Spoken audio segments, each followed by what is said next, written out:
Yeah, we obviously started off a little slow. They were a lot more physical, I think, than us in that first half, and we didn't compete at the level that we felt that we needed that we needed to coming into their building. And the game got away from us for a little bit. But I thought in the second half, our group could have easily gone out there and dropped their heads and said, "Hey, we're down 20 or 30 or whatever we were down at halftime," and just thrown in the towel. But I thought our guys, they were really good in the second half in terms of competing and bringing the physicalness to the game and to Memphis. That type of deficit is hard to overcome, even if you have all of your main guys. So the guys that played, I tip my hat off to them because I thought they competed in the second half, and Andre was really good. I thought, he hadn't played in I don't know how long, but I thought he was really good tonight, not only with his basketball, but with his leadership too. So it's fun to watch. Right, after the first half ended, Steve what's the locker room that rejection, a lot of passion clearly came from him, but what was the big impact of that? Yeah, everybody was a little down because we were getting our behinds kicked, and then our head coach gets kicked out at that time. But I thought Steve did a fantastic job addressing the team and trying to get them fired up, and our guys came out in the second half and carried that over, and they competed. I thought there were some bright signs from the second half based on Steve's fire and and his passion and what he said to the guys in the locker room, trying to keep their spirits up, but also challenging them to bring a physical presence and compete like we know we're capable of. Besides obviously the personnel change, some of the personnel issues to use in the biggest defensive difference, how do you get back to put back work we just got to keep working. We got to take advantage of days that we're able to get out on the court and work and teach. When you look at our team, we have 4 or 5 guys obviously that played deep in the playoffs, and they've been here and through those years. And other than that, we have a lot of young guys and a lot of new guys. And being in the position that we're in right now, where you got to keep elevating your game, is unfamiliar territory for a lot of our guys. And so the only thing we can do is continue to work and wait till everybody gets back and then continue to try to turn it up a notch when they do, because it's not going to get any easier from here in our position. How do you navigate, some Moses and those rookies that are learning alongside these Grizzlies veterans who've been there, done that? How do you navigate having these young guys that are still kind of making mistakes and finding their footing with some of the older guys that are, struggling with inconsistency or just Draymond last game admitted,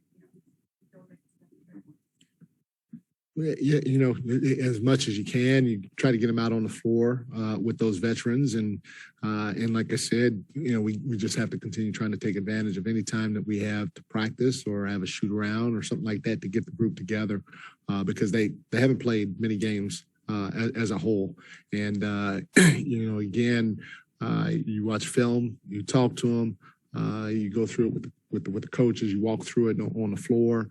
And then you go through it in practice situations, and you teach and coach from there, and that's all you could do. Our veterans, our guys that have been there, they got to keep imposing their will on our young guys and trying to help them grow as quickly as they can, because we got 5 games left, 6 games left, whatever it is before playoff time, and so I think having the right formula going in and continuing to try to give our young guys confidence while making sure we're pointing out to them the mistakes that they're making is always a positive. You guys are in a really weird spot right now where you are struggling, but you are without Steph, where we have Draymond tonight. What is the mood like around this team when you are kind of you're not playing great, but you also don't have your full team, and you haven't had your full team, so it's kind of hard to maybe decipher where you're actually at. That part is true, but the one thing it was evident from our first half today. The one thing we have to continue to try to do is compete, And that's the only way you're going to get better.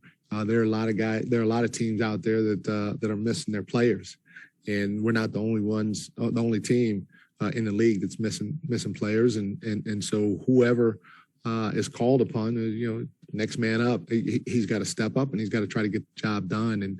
And our take on it is if we don't get the job done or the win, we want to at least be able to walk away knowing that we competed and we gave ourselves a chance to win. And that was the only thing that was disappointing in the first half.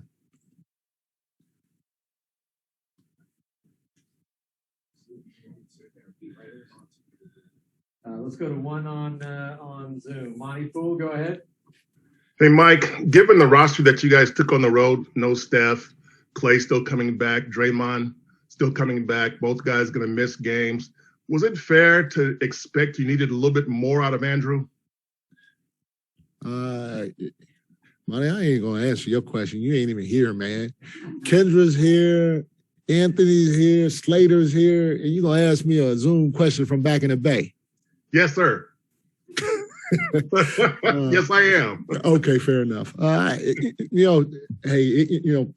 is what it is. I said it a little earlier. Whoever is available to put on a uniform, they just got to go out and compete. And sometimes it doesn't happen, and that's a given over an 82 game schedule. And in the first half it didn't happen, but I thought our guys bounced back. They competed no matter who we threw out on the floor, and we can walk away knowing that we got a little bit better in the second half. At the end of the day, we can't wait on Steph. We can't wait on Draymond. We can't wait on anybody. Whoever can put on a uniform is going to have to go out there and play, and we've done it before. It was a big team win for us down in Miami, and we were missing, most, if not all, of the guys that played in the playoffs for us in the past.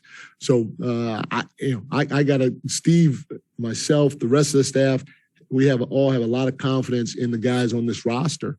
And, we're going to keep trying to push them and coach them and teach them. And our veterans are going to help out in the locker room to get these guys ready to go play a playoff game. Fair enough. Great. Thank you. We'll have you guys in here shortly. All right.